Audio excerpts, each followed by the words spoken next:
Well, I had always intended to make this film, but there were a couple of reasons why I delayed it. One was that other films intruded, got in the way, but also I felt I should wait, because these characters in this film are all based exactly on people that I knew, that I should wait until, particularly the older men in the army, the older characters, particularly the Bradley character, were 10 years older than me. So now I'm 81, so I can be fairly sure that those older characters would be around 90 or so. I can be confident they're all dead. So they can't sue me. And I think that's, I'm quite safe to make this film at this point. Donc il a dit qu'il avait toujours voulu faire ce film, et il y a deux raisons à son retard. D'abord, il y avait d'autres films qu'il a dû faire entre-temps, mais aussi il a pensé qu'il fallait attendre, parce que toutes les personnes dont il parle, c'est vraiment très précisément leur vie, c'est vraiment leur personnage. Notamment par exemple quelqu'un comme Bradley dans l'armée. Bon, à l'époque il avait 10 ans de plus que lui, et il fallait qu'il attende. Aujourd'hui il a 81 ans, et il doit avoir 90, 91 ans. Il espère qu'ils sont morts, en tout cas il ne risquait pas trop le procès. Of course, as you see in the film, there's a whole mixture of emotions, you know, falling in love and with the wrong girl, and then experiencing the sort of brutality of the army, and at the same time the comradeship of that time. You know, the scene with the cigarette expresses that the closeness of the platoon is so great that their desire, their craving for a cigarette communicated itself to me. And I never smoked, and yet I was dying for a cigarette because of I had absorbed their need, because we were so close. Comme dans le film, il y a un mélange de sentiments. Il tombe amoureux de la mauvaise personne, il y a la brutalité de l'armée, il y a aussi cette camaraderie entre tous ces appelés. La scène, par exemple, qu'il exprime le mieux, c'est la scène de la cigarette. Ils crèvent tous d'envie d'une cigarette. Lui, il ne fumait pas. Mais par osmose, et il a fini par faire sien aussi ses besoins et les envies des autres. Et lui aussi avait très envie d'une cigarette. Est-ce que vous considérez... Interesting question. That's a very interesting question. I think certainly the films that we see when we're 18, 20 affect us very, very deeply. And certainly that was the case in my life, and I think for most people's life. You know, I'm always often meeting people who saw one of my films when they were very young and had a deep effect on them, much more so than when we're older. It's almost, you know, when people saw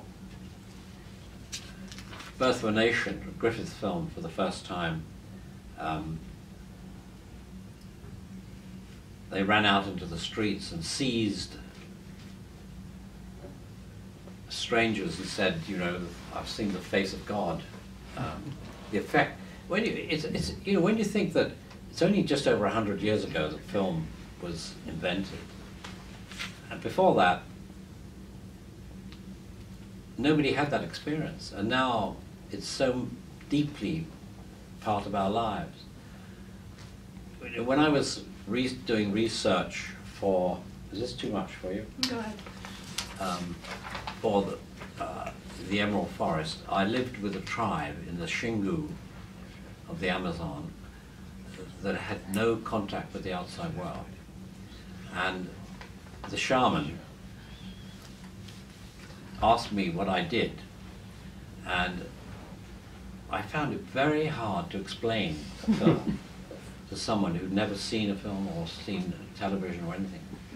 And I said, well, in a film you can you can see a close-up face, and then you can go to a landscape. You can be flying over the forest, and you can go back in time, a flashback. You can go back, or you can go forward in time. And he listened, and he said, well, you do the same work that I do, but when we go into trance, that's exactly what we do. And of course, film, as we know, is very connected to the condition of dreaming, the unconscious. So people of the past, you know, somehow film reinvented the tribal condition of trance. Alors, il dit les films qu'on a vus à l'âge de 18-20 ans nous affectent énormément, profondément. Il dit souvent, je rencontre des gens qui me le disent, qui me disent, voilà, j'ai vu tel film à tel âge et ça a eu un impact sur moi. Et c'est vrai à ce moment-là de la vie, bien plus qu'après, plus tard, quand on est plus âgé. Par exemple, quand les gens ont vu le film de Griffith, Naissance d'une nation, ils sont sortis dans la rue, ils ont pris le premier étranger en disant, voilà, j'ai vu la face de Dieu, le visage de Dieu. Il ne faut pas oublier qu'il y a 100 ans, le cinéma n'existait pas. Donc c'est quelque chose de très récent. C'est vraiment une expérience avant que les gens ne connaissaient pas. Aujourd'hui, le cinéma fait partie de notre vie. Quand par exemple il faisait le film La forêt d'émeraude, il était en Amazonie avec une tribu qui n'avait aucun contact avec le monde extérieur. Et le chaman lui demande, c'est quoi ton métier? Comment lui expliquer le cinéma et les films à quelqu'un qui n'a jamais vu ni un film ni la télévision? Et donc il lui expliquait qu'au cinéma on pouvait voir un visage de très près, ou voir survoler un paysage, retourner dans le temps, aller loin dans le temps ou avancer dans le temps. Et donc le chaman lui dit, ah ben, c'est comme ce que je fais moi quand je rentre en transe. C'est la même chose. Et voilà, il dit que le film, c'est donc une relation très étroite avec le rêve. Avec le film, on a un peu réinventé cette condition tribale dans les tribus de la tradition de la transe. I mean, when, you know, that point when the film takes place in 1952, the change was enormous. The British Empire, before the war, was the biggest empire ever. 2/5 of the Earth's surface was the British Empire. And by 1952, it had got that quickly. All the territories had been got independence, and the empire was gone. And that's why the oldest soldiers were still clinging to the idea of imperial Britain, whereas the young, saw that everything was going to change, and we thought that the royalty and aristocracy, the class system, were always swept away, which they weren't. But it's very distressing to me that 61 years later, that lady is still sitting on the throne. And, you know, people are very fond of her because, you know, but it's absurd. The idea of having a royal family is quite ridiculous. And it perpetuates this whole notion of aristocracy, class. It's just, yeah, it's very, very disappointing. Donc, il dit, voilà, c'est extrêmement décevant. Il faut dire qu'en 1952, donc c'est l'année où les choses se passent dans le film, il y a un énorme changement qui a lieu. L'Empire britannique disparaît. Il faut se souvenir que l'Empire britannique, ça représentait 2/5 quand même de la surface, des terres sur la planète. Et en 52, tout disparaît, comme ça, tous les territoires donc, ont accédé à l'indépendance. C'est pourquoi aussi on voit les vieux, parmi les soldats les plus âgés, qui continuent à s'accrocher à l'idée de l'Empire et qui parlent de la grandeur de l'Empire britannique, tandis que les jeunes, eux, avaient l'espoir que tout allait changer, que tout allait être balayé, l'aristocratie, le système de la classe sociale, mais en fait, pas du tout, pas du tout. Et c'est désespérant de voir qu'elle est toujours là, sur le trône. Et les gens l'aiment, mais ils trouvent que c'est quand même absurde qu'on ait toujours une famille royale et qu'on perpétue encore ce système de classe et d'aristocratie. Well, I do. I think. Well, I don't know whether I succeeded, but I think I know a little bit more about myself now than I did before. I think. I think that I was.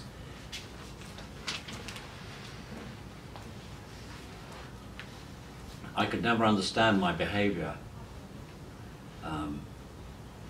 and now I find it explainable anyway, a little bit. So, isn't that what we all do?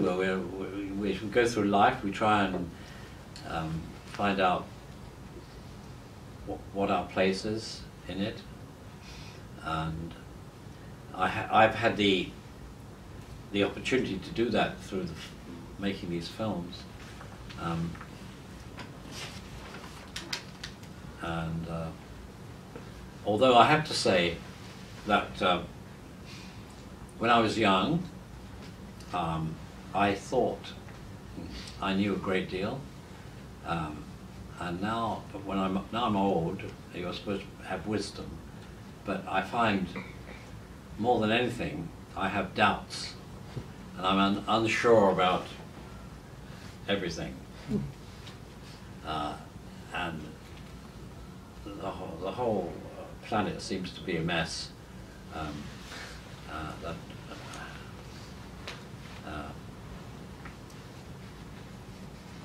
I don't know what to do about it, really.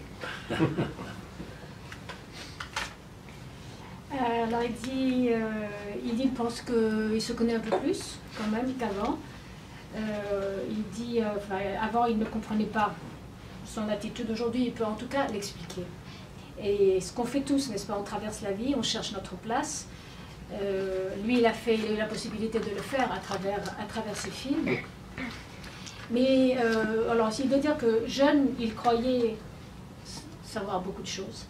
Aujourd'hui, avec l'âge, on est censé dire avoir atteint une certaine sagesse, il dit que j'ai énormément de doutes, je suis tout aussi incertain de tout. Il trouve que la planète est dans un état de désastre total et il ne sait pas très bien ce qu'il faut faire. J'avais une question sur l'humour du film. Justement, est-ce que c'était bien écrit ou est-ce que les comédiens, il y a une part d'apport des comédiens et justement cet humour-là, lui, comment il le considère? Well, the comedy was always very important to me, and I think that you know, because the situation, the army, was kind of absurd, so that everything that came out of that was comic, in a sense, as the experience at the time and in the writing of it. So that was showing how bizarre and ridiculous the army was very important to me in this story. And of course, just as the Bill and Percy, that was their attitude towards it. They were finding it silly and ridiculous. And then, of course, right at the end, when Bill visits the hospital and he sees the reality of war, of these boys who are wounded and shell-shocked by it all comes home to him, and it's no longer funny. It's you know, tragic. Oui, le comique a toujours été très important pour lui, et c'était important aussi de montrer l'absurdité de l'armée. Et cette absurdité, il l'a ressentie à l'époque et aujourd'hui au moment de l'écriture. Il fallait qu'il montre le ridicule dans toute cette entreprise et l'étrangeté, le côté un peu bizarre de l'armée. Ça, c'était très important pour lui. D'ailleurs, Bill et Percy c'était aussi leur attitude dans le film, et trouvaient tout ça vraiment stupide. Ce n'est que lorsque Bill va à l'hôpital et qu'il voit les blessés, qu'il voit ces hommes en état de choc, que là, la réalité le rattrape, et là, il trouve que c'est beaucoup moins drôle. First of all, Dawn, I didn't say she looked like my sister, but her essence, her behavior, her attitudes were exactly like my sister. So she was able to play that role very naturally. But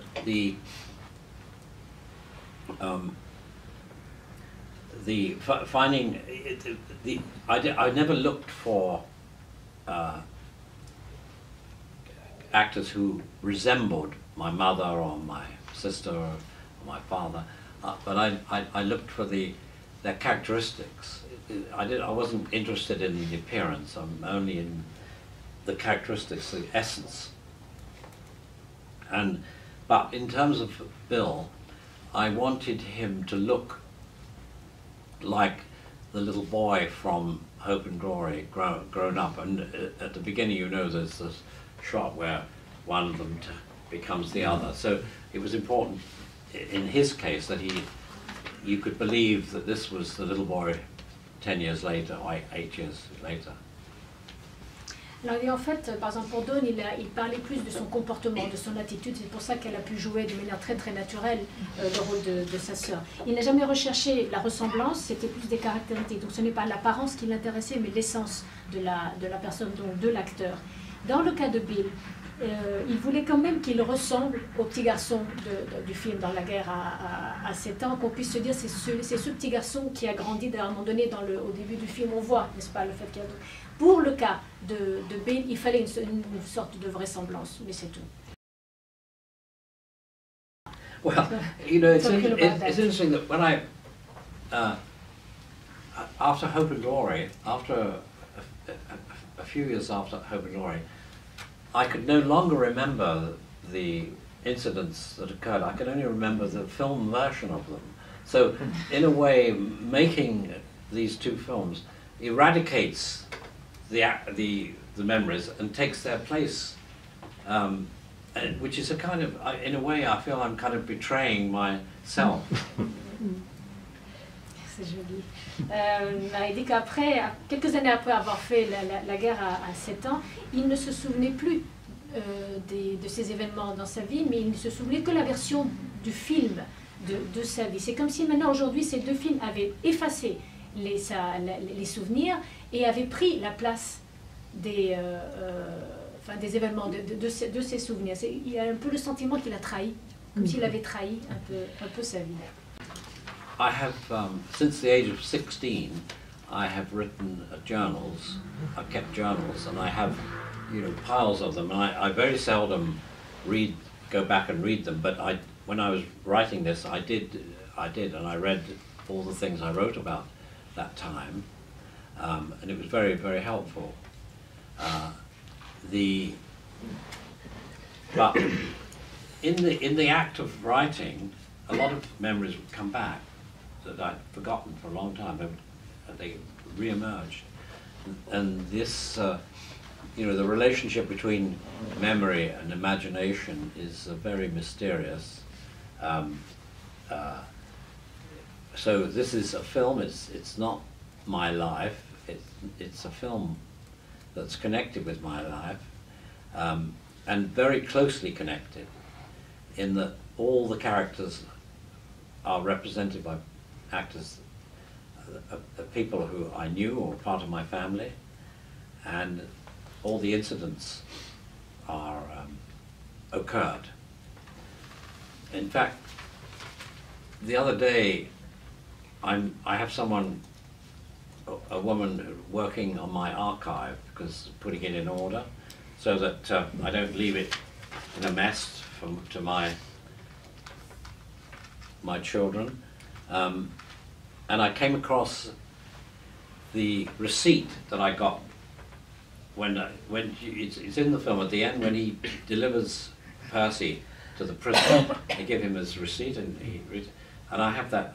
I came across it just the other day, and it says, "Received from Sergeant Borman, the live body of Private Bradshaw."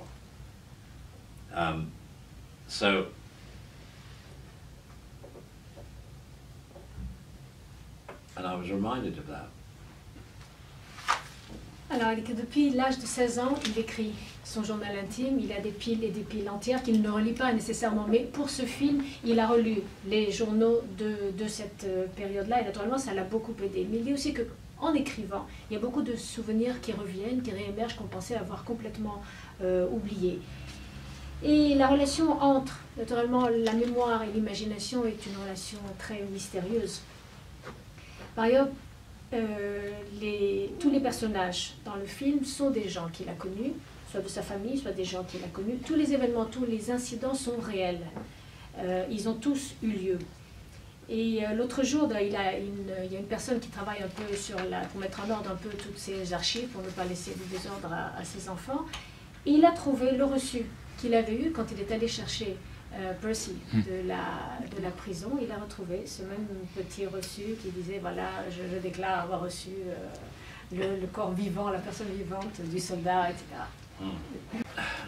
Not quite. I mean, yes, I was very attracted to the idea of movies and making movies, but I didn't imagine that I could be a film director. And indeed, after I came out of the army, I got a job as a trainee assistant film editor, and I learnt that craft, and I would have been very happy spending my life as an editor. You could say that. Yeah. Alors il dit qu'en fait il était très attiré par l'idée de film et de faire de films, mais jamais il n'avait pensé qu'il serait réalisateur. Donc en quittant à la fin de son service militaire, il a eu un job, il était assistant monteur et il a appris le métier et il était très heureux. Il se voyait bien continuer sa vie assistant monteur. So my career just developed organically. I started editing these short, small documentaries, and then they asked me, one day asked me to go and direct one, and I did, and then I directed others, and longer and bigger documentaries, and finally I got frustrated by the limitations of documentary, and I began to dramatize the documentaries, and little by little I started making fictional films for the BBC, and these were well received, and then I started to get offers to make movies. So it was just a gradual process. I never had a plan, you know, I'm going to be a film director. No, but it just happened. Alors, donc par la suite, donc en fait, il dit que sa carrière a évolué de manière organique. Il faisait le montage sur des documentaires courts, puis on lui demandait un jour d'en réaliser un, puis d'autres, et de plus en plus longs et de plus en plus importants.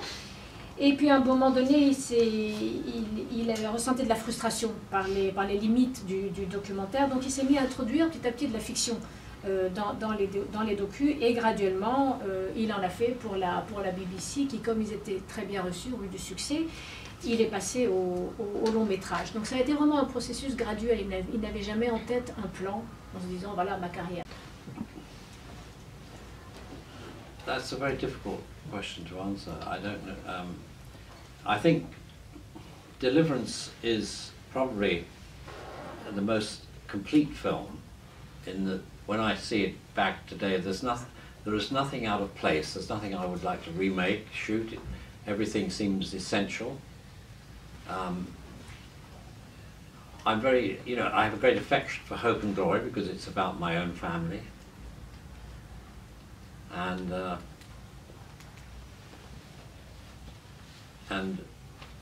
Point Blank is still a bit of a mystery to me, in the sense that I don't think I knew what I was doing at the time. It was it came out of the unconscious in some way. I made it in a state of grace. So, well, and in terms of, I remember meeting Billy Wilder, and he just finished making his last film, which was Buddy Buddy. And I said, "How was the film, Billy?" And he said, "Well, John, you know, our films are like our children, and every time we have a child, we hope he's going to grow up to be Einstein. But sometimes it turns out to be a congenital idiot." And that's what he felt about Buddy Buddy. So, I think, so we all have an affection for our weakest child, weakest film. So, you know, like Zardoz, which was a commercial failure. So that's like having a child with autism or something, you know. You're very fond of it because it needs you more.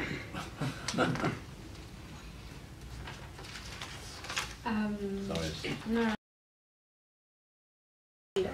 Délivrance est certainement un film complet, c'est le plus complet. Chaque fois qu'il le revoit, il se dit il ne changerait rien parce que tout ce qui est là est essentiel. Alors bien sûr, il a beaucoup d'affection pour la guerre à 7 ans parce que ça parle de sa propre famille. Le point de non-retour, il dit ça reste un peu mystérieux pour lui. Il dit probablement qu'il le faisait, il ne savait pas très bien ce qu'il faisait, que ça vient probablement de son inconscient, il devait être dans un état de grâce à ce moment-là. Mais sinon, pour parler justement de ce qu'on aime ou qu'on n'aime pas, un jour il avait rencontré Billy Wilder qui venait de terminer son dernier film, Buddy Buddy, et il lui dit alors comment est le film, Billy? Et Billy lui répond, tu sais, c'est comme nos enfants, à chaque nouvel enfant on se dit ça va être Einstein, mais bon, il y en a qui finissent par être ça peut être aussi un idiot congénital. Et c'est en fait ce qu'il pensait, c'était vraiment la vie de Billy sur Buddy Buddy. On dit on a toujours une affection pour les plus faibles. Notre enfant le plus faible, peut-être le film le plus faible, on a toujours une affection parce qu'on se dit qu'il a besoin de nous. C'est comme par exemple pour Zardoz, qui est un échec commercial, il dit c'est comme un enfant, un autiste. En fait, on l'aime parce qu'on sait qu'il a besoin de nous et besoin de notre aide.